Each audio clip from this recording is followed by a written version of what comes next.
أيها الذين آمنوا اتقوا الله وقولوا قولا سديدا يصلح ويغفر لكم ويجعل لكم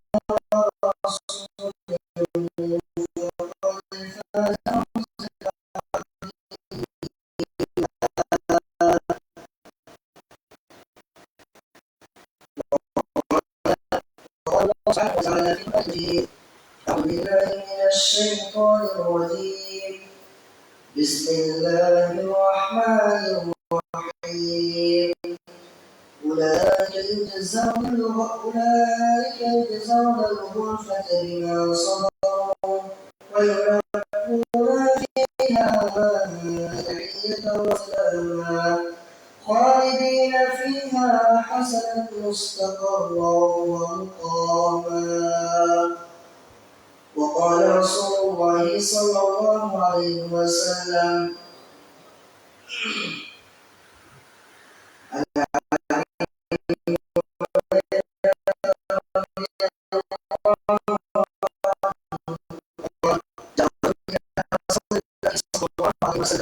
يا رسول الله إذا عملتم دخلتم বাছাই করে চয়ন করে মসজিদে সর্বপ্রথম এসে জুমার দিনের যে ফজিলত সে ফজিলত অর্জন করার তৌফিক দান করেছেন। প্রশংসা সেই মহান রব্বুল আলামিনের জন্য, যিনি আমাদেরকে নানা ব্যস্ততার মাঝেও জুমার খুতবা শোনার জন্য তৌফিক দান করেছেন। সকলেই সেই মহান রব্বুল আলামিনের শুকরিয়া আদায় করি, অন্তরের অন্তঃস্থল থেকে বলি আলহামদুলিল্লাহ। অতঃপর দুরূদ ও সালাম বর্ষিত হোক সে খাতামুল আম্বিয়া, সে মহামানবের উপর, যে মহামানবের অক্লান্ত পরিশ্রম, দীর্ঘ 23 বছর পরিশ্রমের মাধ্যমে আমরা আমাদের নিকট এই ইসলামটিকে খুব সুন্দরভাবে, সুস্পষ্টভাবে এবং পরিপূর্ণভাবে পেয়েছি, যার মাধ্যমে আল্লাহ সুবহানাহু ওয়া তাআলা আমাদেরকে দ্বীন শিক্ষা দিয়েছেন। সকলেই সেই মহামানবের উপর, মহানবীর উপরে দুরূদ পাঠ করি সংক্ষিপ্তভাবে। আল্লাহুম্মা সাল্লি আলাইহি আল্লাহুম্মা বারিক আলাইহি। সম্মানিত মুসলিমবৃন্দ,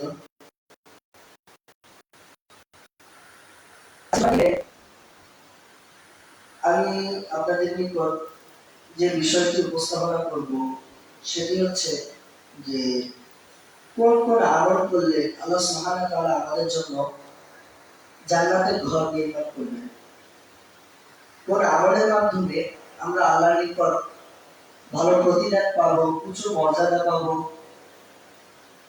জান্নাতের মধ্যস্থলে জায়গা পাবো, সেই আমলগুলো সম্পর্কে আমরা জানবো ইনশাআল্লাহ। আমরা তাওফীক ইল্লা বিল্লাহ। একটা জিনিস লক্ষ্য করি, আমরা যখন যে কোনো একটা কাজ করি, অর্থাৎ আমাদের পরিশ্রম, আমরা খানা পিনা বা আমাদের জীবন আহরণের জন্য যখন আমরা কাজ করি, যে কোনো একটা বিষয়, যেমন যদি আমি 10 থেকে 12 ঘন্টা কাজ করি বা 8 থেকে 9 ঘন্টা কাজ করি, তাহলে আমাদের 8 থেকে এই 9 ঘন্টা কাজ করলেই আমাদের জীবন চলানোর জন্য বা জীবন আহরণের জন্য যতটুকু প্রয়োজন ততটুকু হয়ে যায়। কিন্তু আমরা মাঝে মধ্যে দেখা যায় যে আমরা এর থেকে বেশিও করি। সবাই আমার সাথে একটু কথা বলবেন, আমরা কি এর থেকে বেশিও করি?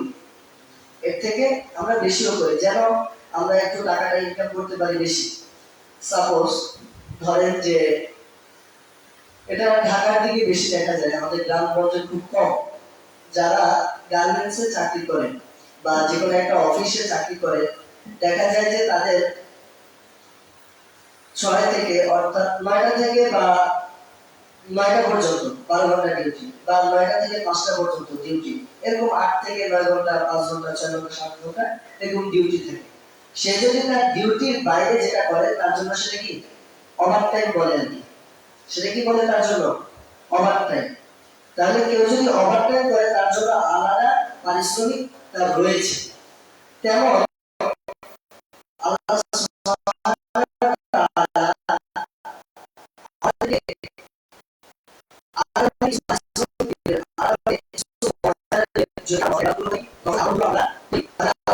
আমাদেরকে কি করবে, আলাদা মর্যাদা, আলাদা শ্রেষ্ঠত্ব, জান্নাতের মধ্যে আরেকটু উঁচু মাকাম, আরেকটু সুন্দরময় জান্নাত।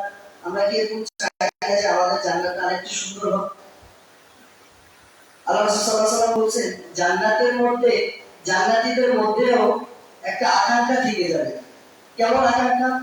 সে যখন অপর একজন জান্নাতীকে দেখবে, তার অপর একজন ভাইকে দেখবে যে সে আরেকটু ভালো স্থানে আছে, আরেকটু ভালো জান্নাতে আছে, তখন সে মানে মনে মনে চিন্তা করবে যে আমি যদি আরেকটু ভালো আমল করতাম তাহলে হয়তো এই জান্নাতটা আমার হতো।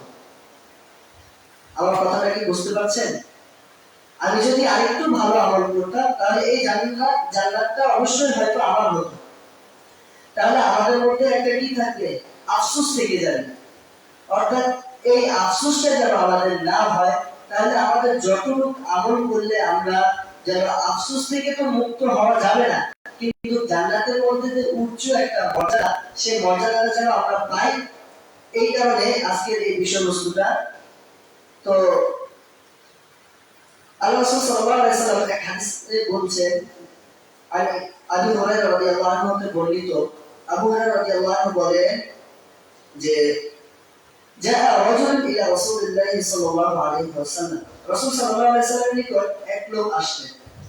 আসার পরে তখন তিনি তাকে বললেন, রাসূল সাল্লাল্লাহু আলাইহি ওয়াসাল্লামকে বললেন, হে আল্লাহর রাসূল, আমাকে এমন একটি কাজ বলে দিন বা আমাকে এমন একটি আমল বলে দিন যে আমলটা করলে আমি কি করব, জান্নাতে প্রবেশ করব, যার করলে আমি জান্নাতে প্রবেশ করব। তিনি বললেন, রাসূল সাল্লাল্লাহু আলাইহি ওয়াসাল্লাম বললেন, তুমি আল্লাহর সাথে কাউকে শরীক করিও না। আল্লাহ রাসূল কি বলেছেন? আল্লাহর সাথে কাউকে শরীক করিও না। শিরিক এমন একটি পাপ, তা ক্ষমাযোগ্য না।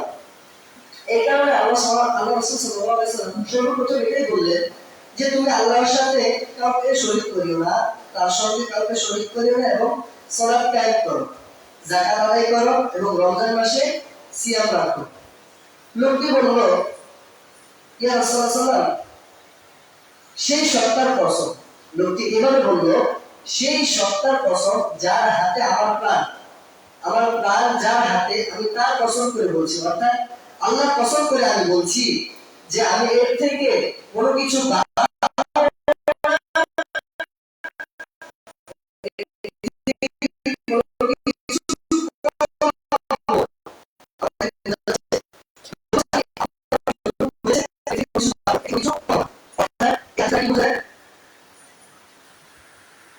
তখন লোকটি যখন অতিক্রম করছিল, চলে যাচ্ছিল, তখন রাসূল সাল্লাল্লাহু আলাইহি ওয়াসাল্লাম সাহাবীদেরকে লক্ষ্য করে বলতেছে, এই তোমরা যদি দুনিয়াতে কোনো জান্নাতীদেরকে দেখতে চাও তাহলে ওই লোকটিকে দেখো, সে যাচ্ছে।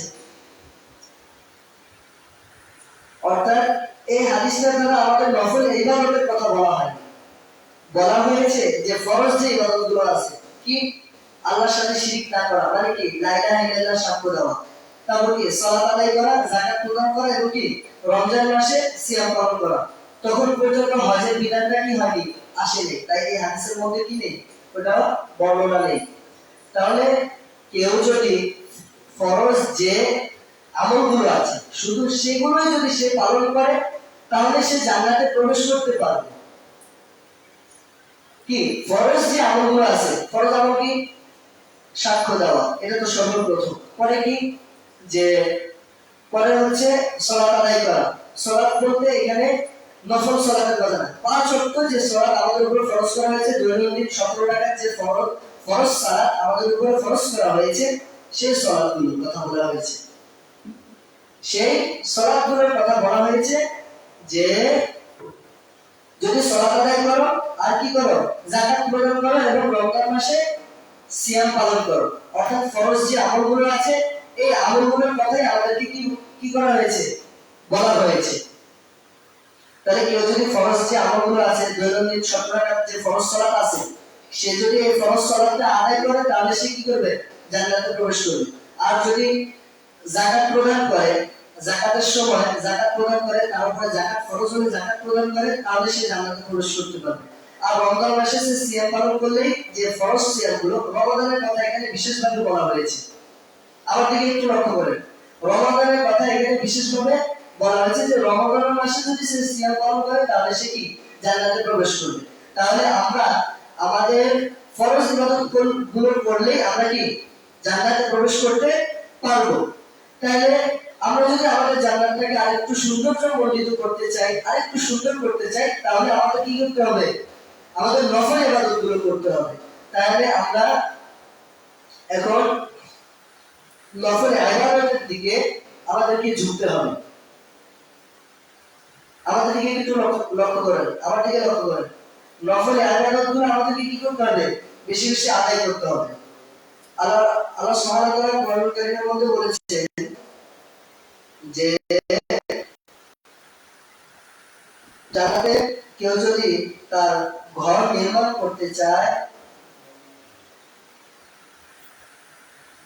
জান্নাতে যদি সে তার ঘর নির্মাণ করতে চায়, তাহলে তাদেরকে পুরস্কার দেওয়া হবে জান্নাতে। আমি যে আয়াতটা বললাম, উলাইকা ইয়াজাউনাল গুরফাতা, তাদেরকে পুরস্কার স্বরূপ জান্নাতের কক্ষ দেওয়া হবে, প্রদান করা হবে জান্নাতের ধৈর্যের কারণে। মানে তারা যে ধৈর্য ধারণ করেছে সেই কারণে তাদেরকে জান্নাতে ঘর দেওয়া হবে। আমার কথা লক্ষ্য করিয়েন, যদি কেউ ধৈর্য ধারণ করে, ধৈর্য ধারণের ভিতরে কয়েকটি ক্ষেত্র আছে। ধৈর্য ধারণ করার তিনটা ক্ষেত্র আছে। কেউ অশ্লীল কাজ থেকে, অর্থাৎ খারাপ কাজ থেকে বেঁচে থাকার ধৈর্য, ভালো কাজের ভিতরে ভালো কাজ করার ধৈর্য, অর্থাৎ আমি একটা ভালো কাজ করেছি, এই ভালো কাজের উপরে অটল থাকার উপরে ধৈর্য থাকা। আরেকটা হচ্ছে হলো বিপদে ধৈর্য থাকা। অর্থাৎ এই তিন ক্ষেত্রে কেউ যদি ধৈর্য ধারণ করে, তাহলে সে জান্নাতে আল্লাহ সুবহানাহু ওয়া তাআলা তার জন্য একটি ঘর নির্মাণ করবে। যদি আমরা ধৈর্য ধারণ করি, আল্লাহ সুবহানাহু ওয়া তাআলা আমাদের থেকে জানবো যে আমরা যদি জান্নাতে ঘর পেতে চাই, জান্নাত তো সবাই পেতে চাই। আল্লাহ রাসূল সাল্লাল্লাহু আলাইহি ওয়াসাল্লামের যে প্রথম হাদিসটা বললাম, এই হাদিসের মাধ্যমে জানা যায় আমরা ফরজ ইবাদতগুলো করলে জান্নাতে যেতে পারবো। তাহলে জান্নাতটা যদি আরেকটু সৌন্দর্যমণ্ডিত করতে চাই, তাহলে আমাদের কি লাগবে? আরেকটু আমাদের ওভারটাইম করা লাগবে, নফল ইবাদত করা লাগবে। তাহলে বলতেছে যে জান্নাতে যদি আমরা যেতে চাই, তাহলে আমাদেরকে আরো কিছু কাজ করতে হবে জান্নাতে ঘর নির্মাণের জন্য। আর ওসমান ইবনে আফফান রাদিয়াল্লাহু আনহু, ওসমান ইবনে আফফান রাদিয়াল্লাহু আনহু বর্ণিত বলেন, সাল্লাল্লাহু রাসূলুল্লাহ সাল্লাল্লাহু আলাইহি ওয়াসাল্লাম ইয়াকুল, আমি রাসূল সাল্লাল্লাহু আলাইহি ওয়াসাল্লাম থেকে শুনেছি তিনি বলেন, মান বানা লিল্লাহি মাসজিদান বানাল্লাহু লাহু বাইতান ফিল জান্নাহ। এই হাদিসটা খুবই প্রসিদ্ধ, এটা আমরা অনেকেই জানি। যে ব্যক্তি আল্লাহ সুবহানাহু ওয়া তাআলার জন্য একটি ঘর নির্মাণ করবে, আল্লাহ সুবহানাহু ওয়া তাআলা তার জন্য জান্নাতে একটি কি করবেন? ঘর নির্মাণ করবেন। তাহলে আমরা যদি আল্লাহ সুবহানাহু ওয়া তাআলার জন্য ঘর নির্মাণ করি, অর্থাৎ ঘর নির্মাণ বলতে যেখানে আল্লাহর ইবাদত করা হয়, সেটাই হচ্ছে কি আল্লাহর ঘর, মসজিদ। বিশেষ উদাহরণ হচ্ছে মসজিদ।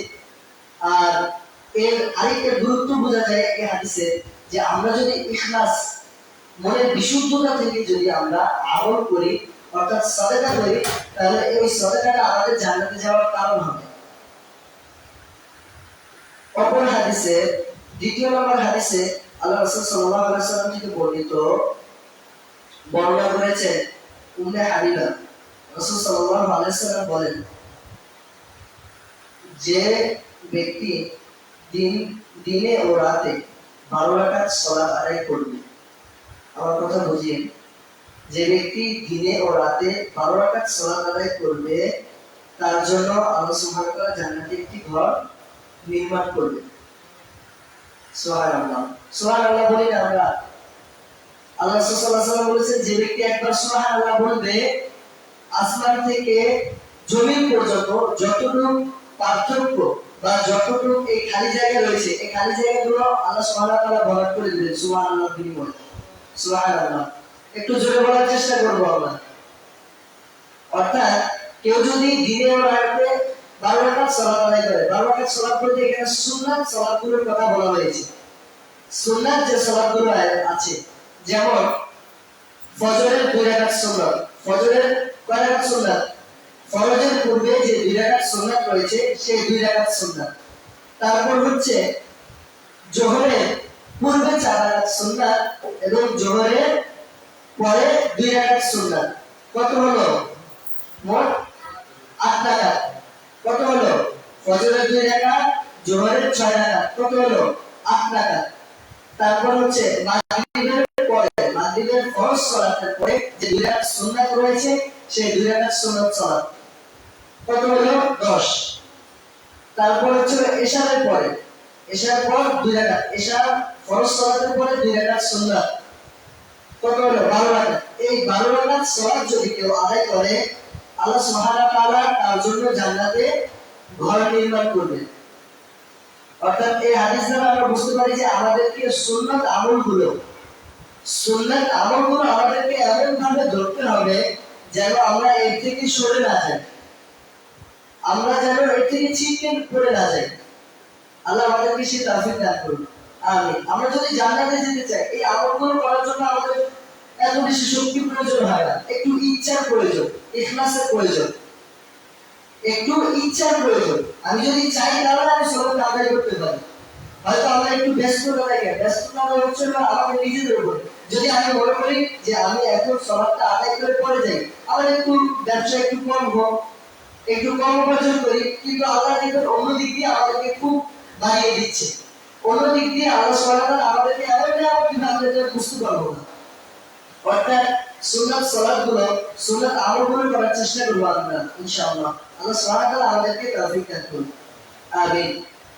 তৃতীয়, আর আবু উমামা রাদিয়াল্লাহু আনহু قال, হয়তো আজকে এই হাদিসগুলোর মধ্য থেকে আপনারা এমন কিছু অজানা তথ্য জানতেও পারেন যেগুলো জানার মাধ্যমে আমরা আমাদের জান্নাতটা আরেকটু সৌন্দর্যমণ্ডিত করতে পারবো, আমাদের জান্নাতের মধ্যে আরেকটা ঘর নির্মাণ করতে পারবো। আল্লাহ আমাদেরকে তৌফিক দান করবে আমলগুলো করার। আরেকটা বিষয় লক্ষ্য করেন, আমরা যখন ঘর নির্মাণ করি নিজেদের জন্য, দুনিয়াবি ঘর, ধরেন কেউ একজন একটা বিল্ডিং দিল, আস্তর করলো, সবকিছু করলো, টাইলস করলো, টাইলস লাগালো, সাইডে রং করলো, সবকিছু শেষ। এমনকি সে কি ঘরটা এভাবে রেখে দিবে? ঘরের জন্য কি ফার্নিচার নিবে না? নেবে কিনা? ঘরের সৌন্দর্যের জন্য কি নিবে? ফার্নিচার নেবে। তাহলে আল্লাহ সুবহানাহু ওয়া তাআলা আমাদেরকে বলতেছেন যে তোমরা যদি ফরজ আমলগুলো করো তাহলে তোমাদেরকে কি জান্নাত দেওয়া হবে। তাহলে আমরা যদি আমাদের জান্নাতটা আরেকটু সৌন্দর্য করতে চাই তাহলে আমাদের অবশ্যই ফার্নিচার দরকার। ফার্নিচার গুলো হচ্ছে আমাদের নফল আমল, নফল ইবাদত গুলো। অর্থাৎ আমরা যারা বেশি বেশি নফল ইবাদত গুলো করতে পারি আল্লাহর কাছে এই তৌফিক আমরা চাবো। আল্লাহ যেন আমাদেরকে সেই তৌফিক দান করুন। আমাদের একটা বৈশিষ্ট্য হচ্ছে আমরা আল্লাহর কাছে তৌফিক চাই না, যেমন আছে তেমনই আমাদের জীবন চলতেছে। আমরা আল্লাহর কাছে তৌফিক খুব কমই চাই। যখন বিপদে পড়ি তখন আল্লাহর কাছে দাবি করি, আল্লাহর দিকে দাবি করি, আল্লাহর দিকে আসি। কিন্তু যখন আমরা সচ্ছল অবস্থায় থাকি তখন আমরা আল্লাহকে স্মরণ করি খুব কমই। আল্লাহ আমাদেরকে সতর্ক করুন, আল্লাহ আমাদেরকে বেশি বেশি ভালো আমল নেই আমল করার তৌফিক দান করুন, আমিন। আর আবু উমামা রাদিয়াল্লাহু আনহু قال قال رسول الله صلى الله عليه وسلم, রাসূল সাল্লাল্লাহু আলাইহি ওয়াসাল্লাম বলেছেন,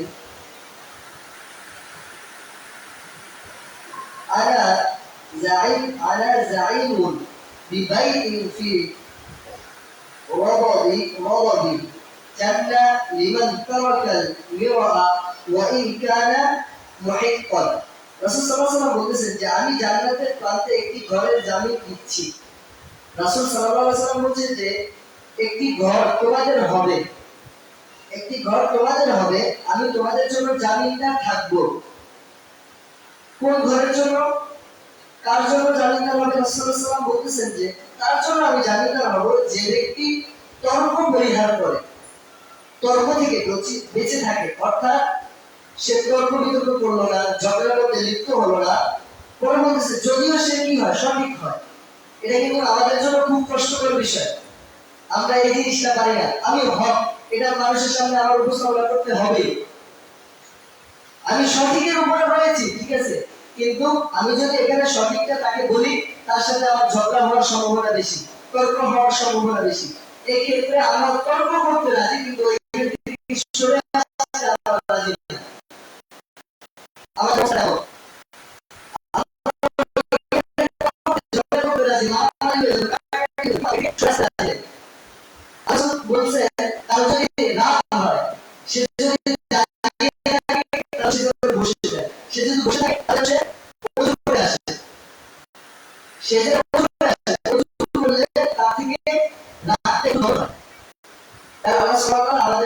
হাদিসগুলো জেনে বুঝে আমল করার তৌফিক দান করুন, আমিন। এবং আরেকটা বিষয়, আমরা যদি তর্ক থেকে, ঝগড়া থেকে এর মাধ্যমে আরেকটা জানা যায়, একটা তো হচ্ছে যে আমি সঠিক তাও তর্ক করলাম না, আরেকটা হচ্ছে তর্ক নাই করা, আমি ভুল তাও তর্ক করতেছি, আমি সঠিক তাও তর্ক করতেছি, তর্ক করা থেকেই দূরে থাকে, ঝগড়ার বিষয় থেকেই দূরে থাকে। আল্লাহ সুবহানাহু ওয়া তাআলা আমাদেরকে তৌফিক দান করুন, আমিন। আরেকটা হাদিস একই রাতে বর্ণনা করেছেন, আমি উমর রাদিয়াল্লাহু আনহু তিনি বর্ণনা করেছেন, তিনি বলেন যে রাসূলুল্লাহ সাল্লাল্লাহু আলাইহি ওয়াসাল্লাম বলেছেন, আমি জান্নাতের মধ্যভাগে, এই হাদিসের মধ্যে আছে যে আমি জান্নাতের মধ্যভাগে একটি ঘরের জামিন দিচ্ছি, একটি ঘরের জামিনদার আমি হচ্ছি, তার জন্য, ওই ব্যক্তির জন্য যে ব্যক্তি মিথ্যা ত্যাগ করে। আমি ওই ব্যক্তির জন্য জান্নাতের জামিনদার হব যে ব্যক্তি কি মিথ্যা পরিত্যাগ করে, মিথ্যা ত্যাগ করে, এবং যদিও তার কৌতূহলে হয়, যদিও কৌতূহলে মিথ্যা বলে, তা থেকেও সে কি থাকে, বিরত থাকে। আমাদের মধ্যে এই জিনিসটা সবচেয়ে বেশি দেখা যায়।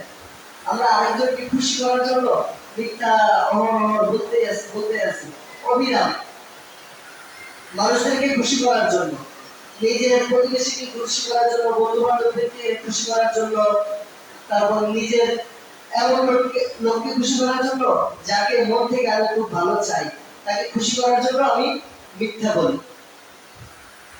আল্লাহ রাসূলের একটি হাদিসের মধ্যে আছে মিথ্যা বলা যাবে তিনটা ক্ষেত্রে, ওগুলো আমাদের জেনে রাখতে হবে।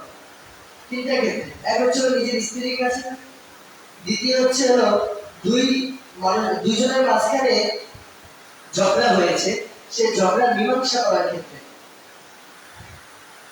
দুইজনের মাঝখানে ঝগড়া হয়েছে সেই ঝগড়া মীমাংসা করার ক্ষেত্রে, আরেকটা হচ্ছে যুদ্ধের ক্ষেত্রে। এগুলো ব্যাখ্যা করতে গেলে অনেক সময় লাগবে, তাহলে আমরা শুধু সংক্ষিপ্তভাবে এতটুকু জেনে নিই যে আমরা যদি মিথ্যা কথা বলি, যদিও তা কৌতূহলে হয়, তাও সেটা আমাদের জন্য কি হবে, খুব ভয়ানক হবে। সে জানে যে আমি মিথ্যা বলতেছি, সে বুঝতে পারতেছে যে আমি মিথ্যা বলতেছি, তাও এটা করা যাবে না। এই হাদিস দ্বারা এটাই প্রমাণিত, এই হাদিস দ্বারা এটাই বোঝা যায় যে সে কৌতূহলে হলেও কি মিথ্যা বলতে পারবে না।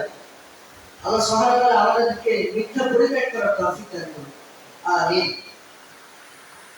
অতঃপর আরেকটি হাদিস একই রাবী থেকে বর্ণিত, আবু উমামা রাদিয়াল্লাহু আনহু থেকে বর্ণিত, তিনি বলেন রাসূল সাল্লাল্লাহু আলাইহি ওয়াসাল্লাম বলেছেন, ওয়াবিবাইতি ফি আ'লা জান্নাহ লিমান হাসুনা খুলুকুহু। রাসূল সাল্লাল্লাহু আলাইহি ওয়াসাল্লাম বলেন, আমি এটা প্রথমে আমরা কি বললাম, জান্নাতের মধ্যভাগে, এখানে যাবেন। পরে হাদিসের মধ্যে আছে যে জান্নাতের উঁচু স্থানে আমি এক ব্যক্তির জন্য, ওই ব্যক্তির জন্য জামিনদার হব, ওই ব্যক্তির জন্য জামিনদার হব যে ব্যক্তি তার জন্য যার চরিত্র উত্তম হবে। আল্লাহ রাসূল সাল্লাল্লাহু আলাইহি ওয়াসাল্লাম তার জন্য জান্নাতের জামিনদার হবে উঁচু স্থানে, জান্নাতের উঁচু মাকানে এক ওই ব্যক্তির জন্য জামিনদার হবে যে ব্যক্তি কি করবে, যার চরিত্র হবে উত্তম, সে মানুষদেরকে ভালো কাজের আদেশ করবে, অসৎ কাজ থেকে নিষেধ করবে। আল্লাহ রাসূল আরেকটি হাদিসের মধ্যে বলেছেন যে সর্বোত্তম ব্যক্তি হচ্ছে চরিত্রের দিক থেকে ওই ব্যক্তি হচ্ছে সর্বোত্তম, ওই ব্যক্তি হচ্ছে সর্বোত্তম যে চরিত্রের দিক থেকে উত্তম। অর্থাৎ আমরা এই হাদিসগুলো একসাথে করার উদ্দেশ্য এটাই, যেন আমরা আমাদের জান্নাতটা কিভাবে সৌন্দর্য করব, কিভাবে সুন্দর করব, আমাদের আমলটা কিভাবে সুন্দর করব, আমাদের জীবনটা কিভাবে সুন্দর করব, সেটা যেন আমরা এই হাদিসগুলো থেকে জানতে পারি। আমরা অনেক কিছু জানি, অনেক কিছুই আমাদের জানা আছে, কিন্তু আমাদের আমলের মধ্যে সেগুলো আসে না, আমলে বাস্তবায়ন করতে পারি। নিজে মোটামুটি হালাল হালাল মোটামুটি যতটুকু জানা দরকার জানি।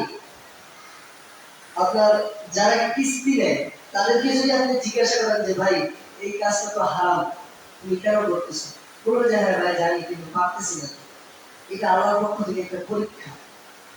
আমি যে এর থেকে সরে আসতে পারতেছি না, এটা আমার পক্ষ থেকে একটা পরীক্ষা। আমি পরীক্ষায় বিজয়ী হব কিনা এটা হচ্ছে আমার নিজের উপরে পুরোপুরি ডিপেন্ড করে।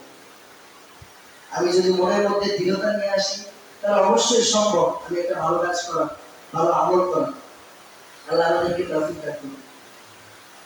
আমরা চাই যে জান্নাতে যাব, অনেক কিছু মনে হয় যে নিজের জীবনটা আজকে থেকে ভালো করে ফেলবো, আজকে থেকে এই খুতবার পর থেকে ভালো হয়ে যাবে।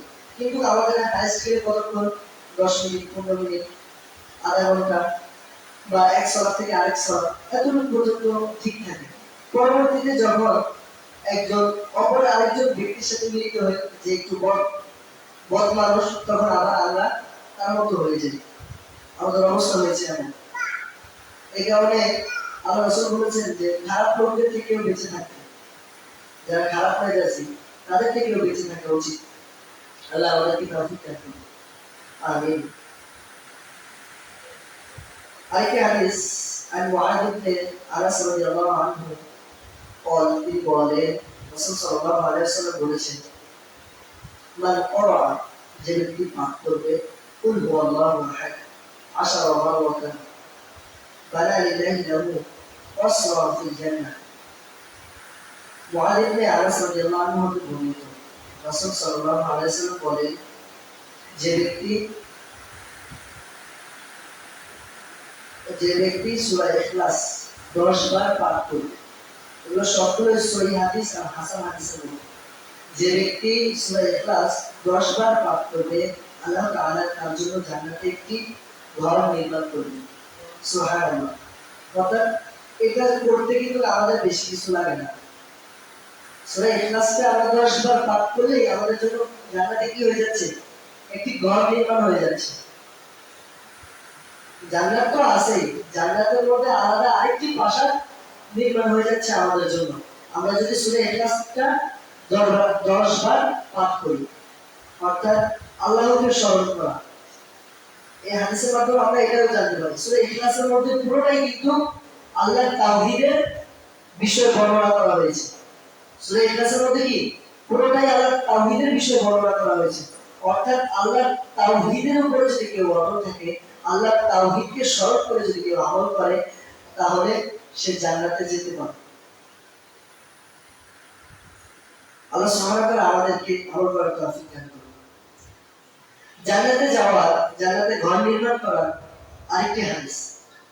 আরে আবু হুরায়রা রাদিয়াল্লাহু আনহু قال, আবু হুরায়রা রাদিয়াল্লাহু আনহু হতে বর্ণিত, তিনি বলেন,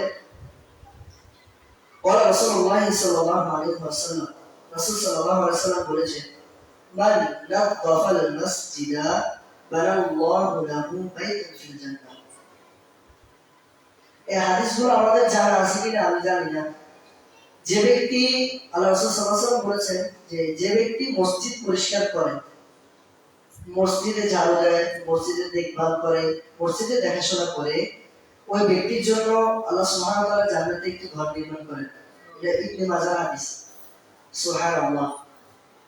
তাহলে আমরা মনে করি যে মসজিদ পরিষ্কার করবে মসজিদের খাদেম, মসজিদ পরিষ্কার করবে মসজিদের ইমাম, মসজিদ পরিষ্কার করবে ওই ব্যক্তি যে মসজিদের দায়িত্বে আছে। আমরা এমনটা মনে করি, যে মসজিদ পরিষ্কার করবে ওই ব্যক্তি যে মসজিদের দায়িত্বে আছে, মসজিদের আশেপাশে যে আছে সে পরিষ্কার করবে। কিন্তু আমরা আমাদের মন মস্তিষ্কের মধ্যে এটা আসে না যে আমরা একটু আগে আগে যাই, মসজিদে একটা ধুলো করা পরে রয়েছে, এটা একটু পরিষ্কার করে দিই, এটা আমরা করি না। আল্লাহ আমাদেরকে মসজিদ পরিষ্কার করার তৌফিক দান করুন। আমিন। আল্লাহ রাসূল সাল্লাল্লাহু আলাইহি ওয়াসাল্লামের একটা হাদিসের মধ্যে জানা যায় যে একজন ব্যক্তি, সে মহিলা কিনা পুরুষ হাদিসের মধ্যে স্পষ্টভাবে বর্ণনা করা হয়, একজন ব্যক্তি সে মসজিদ পরিষ্কার করতো নিয়মিত। সে যখন মারা যায়, মারা যাওয়ার পরে রাসূল সাল্লাল্লাহু আলাইহি ওয়াসাল্লামকে এই বিষয়টা জানানো হয়নি। সাহাবীরা রাসূল সাল্লাল্লাহু আলাইহি ওয়াসাল্লামকে তাকে এই বিষয়টা জানান নেই। তখন রাসূল সাল্লাল্লাহু আলাইহি ওয়াসাল্লাম বেশ কয়েকদিন তাকে দেখতেছিল না। তখন সাহাবীদেরকে জিজ্ঞাসা করলো যে ও লোকটা কোথায়, যে মসজিদ দেখাশোনা করতে পরিষ্কার করতো? তখন বললো যে ইয়া রাসূলুল্লাহ, সে তো মারা গেছে, সে এমন এমন ছিল, তার নামে কিছু খারাপ কথা বলতেছিল, বদনাম। তখন রাসূল সাল্লাল্লাহু আলাইহি ওয়াসাল্লাম রেগে গেছেন, বলছে যে তুমি চুপ থাকো, তার কবরটা কোথায় আমাকে দেখাই দাও, তার কবর কোথায় আমাকে দেখিয়ে দাও। তখন সাহাবীরা তার কবর দেখিয়ে দিয়েছে। তখন রাসূল সাল্লাল্লাহু আলাইহি ওয়াসাল্লাম তার কবরের উপর দিয়ে তার কি জানাজার সালাত আদায় করেছেন। এই হাদিসের মধ্যে থেকে আমরা বুঝতে পারি যে যদি মসজিদ পরিষ্কার করে তাহলে তার মর্যাদা আলাদা, খুব আলাদা। স্বয়ং রাসূল সাল্লাল্লাহু আলাইহি ওয়াসাল্লাম তার কবরের উপর দিয়ে জানাজার সালাত আদায় করেছেন। এমন ব্যক্তি আছে সাহাবী, তাদের সালাত রাসূল সাল্লাল্লাহু আলাইহি ওয়াসাল্লাম আদায় করে নাই। কি কারণে? যে তাদের দিন ছিল এই কারণে। এই কারণে রাসূল সাল্লাল্লাহু আলাইহি ওয়াসাল্লাম তাদের সালাত আদায় করতে চান নাই, জানাজার সালাত। কিন্তু একজন মসজিদ পরিষ্কার করাওয়ালা ব্যক্তির জানাজার সালাত রাসূল সাল্লাল্লাহু আলাইহি ওয়াসাল্লাম কবরের উপর দিয়ে করেছেন। কত একটি মর্যাদার বিষয়। আমাদের এই হাদিস দ্বারা আরেকটা জিনিস বোঝা যায় যে আমরা যদি জানাজা অংশগ্রহণ না করতে পারি তাহলে আমাদের কবরের উপর দিয়ে জানাজার সালাত আদায় করা কি জায়েজ। অর্থাৎ আমরা হাদিসগুলো জেনে বুঝে ভালোভাবে আমল করার তৌফিক দান করুন আল্লাহ সুবহানাহু ওয়া তাআলা। যেন আমরা নেক লোক, সালেহ, মুত্তাকিন, আল্লাহর প্রিয় বান্দা হতে পারি। আল্লাহ সুবহানাহু ওয়া তাআলা আমাদেরকে সেই তৌফিক দান করুন। আমিন। বেশি বেশি যেন নেক আমল করতে পারি, আল্লাহ আমাদেরকে সেই তৌফিক দান করুন। আমিন। আরেকটি হাদিস, জান্নাতে ঘর নির্মাণ করা। অর্থাৎ যদি সে এই আমলটা করে তাহলে আল্লাহ সুবহানাহু ওয়া তাআলা তার জন্য জান্নাতে ঘর নির্মাণ করবে।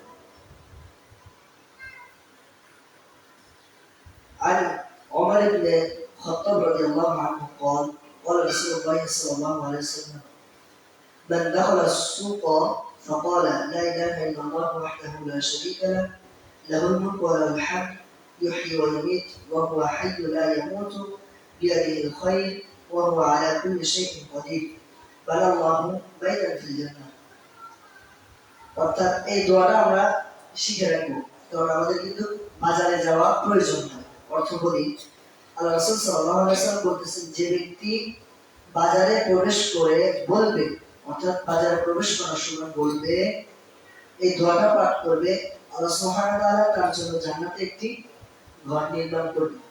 সুবহানাল্লাহ। অর্থাৎ বাজারে ঢোকার সময় যদি কেউ বলে লা ইলাহা ইল্লাল্লাহু ওয়াহদাহু লা শারীকা লাহু লাহুল মুলকু ওয়া লাহুল হামদ ইহয়ি ওয়া ইউমীত ওয়া হুয়াল হাইয়্যু লা ইয়ামুতু বিয়াদিহিল খায়র ওয়া হুয়া আলা কুল্লি শাইইন কাদির। কেউ যদি এই দোয়াটা পাঠ করে তাহলে আল্লাহ সুবহানাহু ওয়া তাআলা তার জন্য জান্নাতে ঘর নির্মাণ করবে। কত বড় একটা ফজিলত। অর্থাৎ আল্লাহ রাসূল সাল্লাল্লাহু আলাইহি ওয়াসাল্লাম বলেছেন বাজার হচ্ছে সবচেয়ে উৎকৃষ্ট জায়গা হচ্ছে মসজিদ, আর সবচেয়ে নিকৃষ্ট জায়গা হচ্ছে কি বাজার। রাসূল সাল্লাল্লাহু আলাইহি ওয়াসাল্লাম বলেছেন। তাহলে আমরা সবচেয়ে নিকৃষ্ট জায়গার মধ্যে যেও কি পাচ্ছি, সওয়াব পাচ্ছি। কি জন্য? আল্লাহ রাসূল সাল্লাল্লাহু আলাইহি ওয়াসাল্লামের শিখানো এই দোয়ার মাধ্যমে, রাসূল সাল্লাল্লাহু আলাইহি ওয়াসাল্লামের শিখানো এই দোয়ার মাধ্যমে আমরা কি পাচ্ছি? সবচেয়ে নিকৃষ্ট জায়গার মধ্যে যেও আমরা কি পাচ্ছি, সওয়াব পাচ্ছি। তাহলে আমাদের কি আমলগুলো করা উচিত না? অবশ্যই উচিত। অবশ্যই আমাদেরকে এই আমলগুলো করা উচিত। এগুলো তো বেশি কষ্টের আমল না, এগুলো মুখ দিয়ে শুধু উচ্চারণ করলে হয়, একটু মুখস্থ করে মুখ দিয়ে উচ্চারণ করলে হয়। অর্থাৎ আমরা যেন এই দোয়াটা শিখে নিবি ইনশাআল্লাহ। আমাদের থেকে যারা আছে, আমাদের ওস্তাদরা, তাদের থেকে শিখে নেবেন ইনশাআল্লাহ, যারা পারেন না। আর এখন তো প্রযুক্তি অনেক ভিন্ন হয়েছে, অনেক উপরে চলে গিয়েছে প্রযুক্তি। মোবাইলের মধ্যে অনেক কিছু পাওয়া যায়। আমরা যেন জেনে বুঝে ভালো আমল করার তৌফিক দান করুন আল্লাহ সুবহানাহু ওয়া তাআলা আমাদেরকে। আমরা যেন জেনে বুঝে ভালো আমল করতে পারি। আমিন। তারপর জান্নাতে যাওয়ার, জান্নাতে ঘর নির্মাণের আরেকটি হাদিস আন উম্মুল মুমিনিন আয়েশা রাদিয়াল্লাহু আনহা হতে বর্ণিত। আয়েশা রাদিয়াল্লাহু আনহা বলেন যে ক্বালা রাসূলুল্লাহ সাল্লাল্লাহু আলাইহি ওয়াসাল্লাম, রাসূল সাল্লাল্লাহু আলাইহি ওয়াসাল্লাম বলে, এটা খুবই গুরুত্বপূর্ণ একটি হাদিস। এটা আমাদের মধ্যে মোটামুটি আলহামদুলিল্লাহ ভালো আছে এই আমলটা। সাদ্দা ফারজাতান রাফআহু আল্লাহু বিহা দারাজাতান বারাল্লাহু লাহু বাইতান ফিল জান্নাহ। উম্মুল মুমিনিন আয়েশা রাদিয়াল্লাহু আনহা হতে বর্ণিত, তিনি বলেন, রাসূল সাল্লাল্লাহু আলাইহি ওয়াসাল্লাম বলেছেন, যে ব্যক্তি কাতারে ফাঁকা জায়গা বন্ধ করে, খেয়াল করিয়ে, আল্লাহ রাসূল সাল্লাল্লাহু আলাইহি ওয়াসাল্লাম বলেছেন, যে ব্যক্তি কাতারে ফাঁকা জায়গাগুলো বন্ধ করে, আল্লাহ তাকে একটি মর্যাদা বৃদ্ধি করে দেন। অর্থাৎ সে যদি কাতারে ফাঁকা জায়গা বন্ধ করে, আল্লাহ সুবহানাহু ওয়া তাআলা তার মর্যাদা বৃদ্ধি করে দেন। তখন বলতেছে, এবং তার জন্য জান্নাতে একটি ঘর নির্মাণ করে দেন। সুবহানাল্লাহ। সুবহানাল্লাহ বলতে মনে হয় অনেক কষ্ট হইতেছে নাকি? সুবহানাল্লাহ একটু জোরে বলি, হ্যাঁ সুবহানাল্লাহ। অর্থাৎ আল্লাহ সুবহানাহু ওয়া তাআলা বলতেছে যে কাতারের ফাঁকা জায়গাগুলো বন্ধ করার মাধ্যমে আমরা দুটো ফজিলত পাচ্ছি। কাতারের ফাঁকা জায়গা বন্ধ করা, কাঁধে কাঁধ মিলানো, পায়ে পা মিলানো, এগুলোর মাধ্যমে আমরা কি ফজিলত পাচ্ছি? আল্লাহ সুবহানাহু ওয়া তাআলা জান্নাতে একটি মর্যাদা বৃদ্ধি করে দিবেন এবং জান্নাতে আমাদের জন্য কি করবেন? ঘর নির্মাণ করবেন। এবং আল্লাহ সুবহানাহু ওয়া তাআলা আরো অনেকগুলো হাদিস থেকে আমরা জানতে পারি যে যদি আমরা কাতারের মাঝখানে ফাঁকা না রাখি, একে অপরের সাথে মিলে মিলে দাঁড়াই, তাহলে আমাদের মাঝে যে অহংকার আছে, অহংকার দূর হয়, ভ্রাতৃত্বতার সৃষ্টি হয়, অর্থাৎ ভালোবাসার সৃষ্টি হয় একে অপরের সাথে। একে অপরের সাথে আমরা যে ঝগড়াঝাটি করি, এগুলো থেকে দূরে থাকতে পারি। এগুলো অনেক হাদিস আছে, অসংখ্য হাদিস আছে। আল্লাহ সুবহানাহু ওয়া তাআলা আমাদেরকে কাতার সোজা করার, সালাতের পূর্বে, ফরজ সালাতের পূর্বে কাতার যেভাবে ইমাম সাহেব বলেন সেভাবে আমরা যেন সোজা করতে পারি, আমাদেরকে সেই তৌফিক দান করুন। আমরা যেন ভালোভাবে কাতার সোজা করে একে অপরের সাথে কাঁধে কাঁধ মিলিয়ে কাতারে দাঁড়াতে পারি। এটার মাধ্যমে অনেক কিছু দূর হয়, আমাদের মধ্য থেকে অহংকার দূর হয়। আল্লাহ আমাদেরকে তৌফিক দান করুন, আমিন। অর্থাৎ আরেকটি হাদিস, আর আরেকটি হাদিস বলে শেষ করব এরপরে।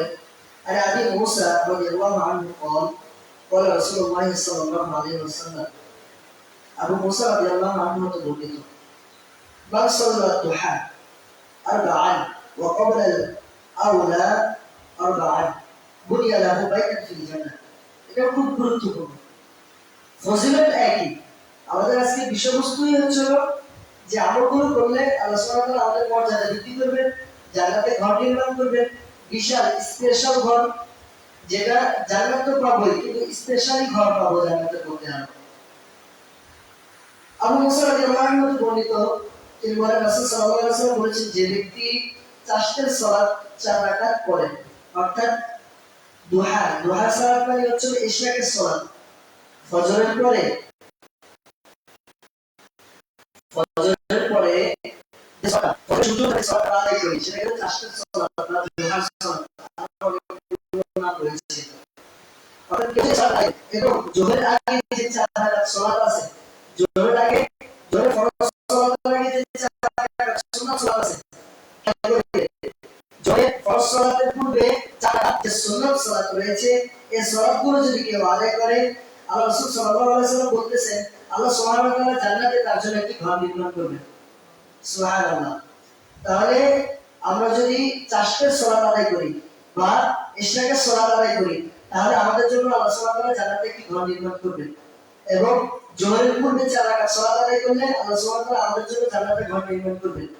রাসূল সাল্লাল্লাহু আলাইহি ওয়াসাল্লামের আরো অনেকগুলো হাদিস থেকে জানা যায় যে কেউ যদি ফজর সালাত, ফজরের ফরজ সালাত যেখানে আদায় করছেন, ফজরের ফরজ সালাত যেখানে আদায় করেছে, সেখানে বসে থাকে, ওই জায়গা থেকে যদি না ওঠে সূর্য ওঠার আগ পর্যন্ত, ওই জায়গা থেকে যদি সে সূর্য ওঠার আগ পর্যন্ত যদি না ওঠে এবং সেখান থেকে 4টি সালাত বা ইশরাকের সালাত আদায় করে উঠে, তাহলে আল্লাহ রাসূল সাল্লাল্লাহু আলাইহি ওয়াসাল্লাম বলেছেন, তাহলে তার জন্য, অর্থাৎ সে একটা উমরা করার সওয়াব পাবে। সুবহানাল্লাহ।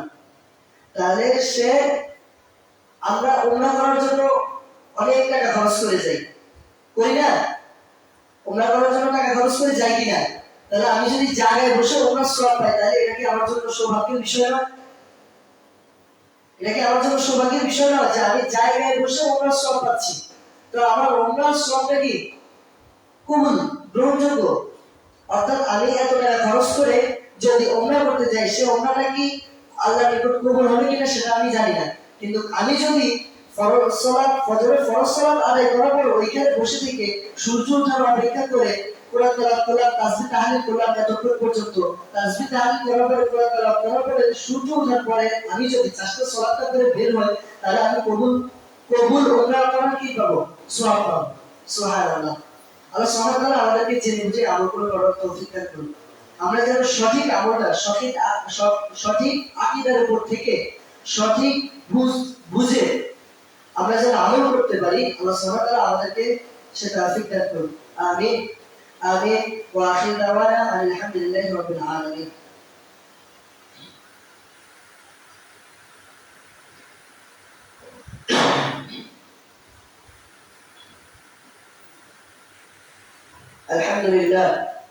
الحمد لله وحده والصلاة والسلام على من لا نبي بعد نبينا محمد صلى الله عليه وسلم। তো আমাদের সময় প্রায় শেষের দিকে, আরেকটি হাদিস বলে শেষ করবো ইনশাআল্লাহ, যে জান্নাতে আমরা যদি যাই, জান্নাতে আমাদের জন্য আলাদা মর্যাদা, আলাদা সম্মান, আমাদের জন্য স্পেশালি ঘর আল্লাহ সুবহানাহু ওয়া তাআলা নির্মাণ করবে যদি আমরা আরেকটি আমল করি। আমলটি কি? আর আবু হুরায়রা রাদিয়াল্লাহু আনহু হতে বর্ণিত, তিনি বলেন, খুবই গুরুত্বপূর্ণ এই হাদিসটি। মানে এটা আমাদের যাদের সন্তানাদি মারা গেছে তাদের জন্য বিশেষ করে, যাদের আত্মীয় স্বজন সন্তানাদি মারা গেছে তাদের জন্য এই হাদিসটি। আর আবু হুরায়রা রাদিয়াল্লাহু আনহু قال رسول الله صلى الله عليه وسلم إذا مات ولدا لعبد قال الله عز وجل للملائكته قبضتهم ولد عبدي فيقولون نعم، فيقول قبضتهم ثمرة فوعده فيقولون نعم، فيقول ماذا قال عبدي؟ فيقولون حمدك واسترجع، فيقول ابن لعبدي بيتا في الجنة وسموه بيت الحمد।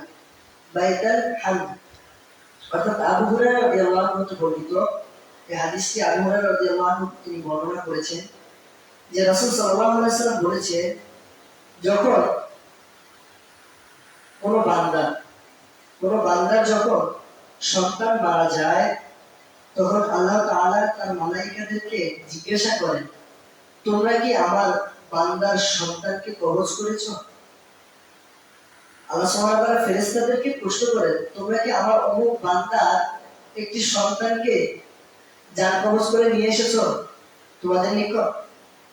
তখন মালায়েকারা বলে, হ্যাঁ আল্লাহ, আমরা তাকে নিয়ে এসেছি। আল্লাহ সুবহানাহু ওয়া তাআলা বলেন, আবার আল্লাহ সুবহানাহু ওয়া তাআলা বলেন, তোমরা কি তার হৃদয়ের ফলটাকে নিয়ে এসেছো? আমরা বলি না হৃদয়ের টুকরা, কলিজার টুকরা নিজের সন্তানদেরকে বলি না এটা? তো আল্লাহ সুবহানাহু ওয়া তাআলা তেমন ভাবে বলতেছে, তোমরা কি তার কলিজার টুকরাটাকে নিয়ে এসে করেছো? তখন মালায়েকারা বলে যে হ্যাঁ আল্লাহ, আমরা তাকে নিয়ে এসেছি। তখন আল্লাহ সুবহানাহু ওয়া তাআলা বলে যে আমার বান্দা কি বলেছে? তোমরা যে তার সন্তানটাকে নিয়ে এসেছো, আমার বান্দা কি বলেছে? তখন মালায়েকারা বলে যে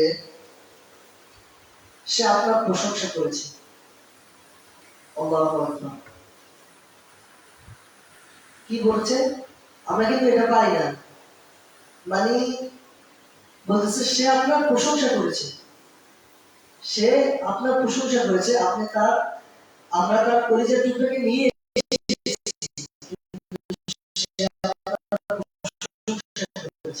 এবং সে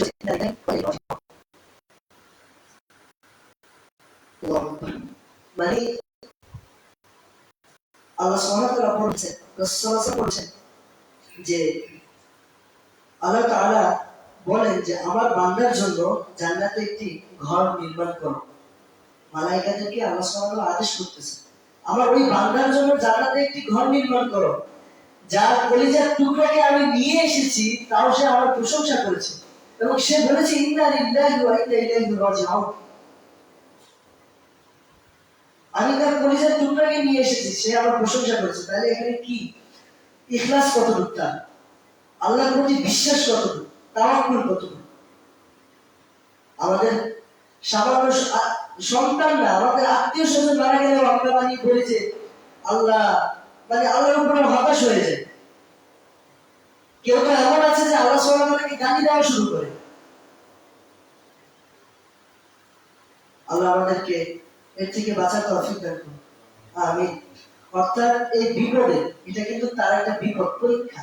এই পরীক্ষাতেও সে আল্লাহর উপরে তাওয়াক্কুল করে, আল্লাহর উপরে ভরসা রেখে সে কি আল্লাহর প্রশংসা করেছে। আল্লাহ সুবহানাহু ওয়া তাআলা আমাদেরকে এইভাবে আল্লাহর শুকরিয়া আদায় করে বিপদে ধৈর্য ধারণ করার তৌফিক দান করুন, আমিন। এবং আমরা যেন আমাদের আমলের মধ্যে পরিশুদ্ধতা, বিশুদ্ধতা নিয়ে আসতে পারি। আল্লাহ সুবহানাহু ওয়া তাআলা আমাদেরকে সেই তৌফিক দান করুন, আমিন। এবং আমাদের মধ্যে যারা অসুস্থ আছে, আল্লাহ সুবহানাহু ওয়া তাআলা তাদেরকে সুস্থতা দান করুন। এবং যারা বিপদগ্রস্ত আছে, আল্লাহ সুবহানাহু ওয়া তাআলা তাদের বিপদকে কাটিয়ে দিন। যারা ঋণগ্রস্ত আছে, আল্লাহ সুবহানাহু ওয়া তাআলা তাদের ঋণ পরিশোধ করার তৌফিক দান করুন। আরেকটা বিষয়, আমরা কর্জে হাসানা দেওয়াটা ভুলে গিয়েছি। কর্জে হাসানা দেওয়াটা ভুলে গিয়েছি। অর্থাৎ কেউ যদি কর্জে হাসানা দেয়, সবচেয়ে উত্তম আমল হচ্ছে সেটা। সে অন্যকে ঋণ দেওয়ার থেকে কর্জে হাসানা দেওয়াটা হচ্ছে উত্তম। কর্জে হাসানাটা কেমন? তার উপরে সে দিতে পারলো না, তাকে মাফ করে দেওয়াটা। দিতে পারলো না, কিন্তু আমরা এখন আমাদের কাছে দেখা যায় যে আমরা সুদের মাধ্যমে একজন একজনকে টাকা দেই। আল্লাহ আমাদেরকে এর থেকে বাঁচার তৌফিক দান করুন, আমিন। আমরা যেন নেক আমল ভালোভাবে করতে পারি, বিশুদ্ধ চিত্তে করতে পারি, একমাত্র আল্লাহর সন্তুষ্টির জন্য করতে পারি, ইখলাসের সাথে যেন আমল করতে পারি। আল্লাহ সুবহানাহু ওয়া তাআলা আমাদেরকে সেই তৌফিক দান করুন, আমিন, আমিন। ওয়া সাল্লাল্লাহু আলা নাবিয়্যিনা মুহাম্মদ ওয়া আলা আলিহি ওয়া সাহবিহি আজমাইন। সুবহানাকাল্লাহুম্মা ওয়া বিহামদিকা, আশহাদু আন লা ইলাহা ইল্লা আনতা, আস্তাগফিরুকা ওয়া আতুবু ইলাইক।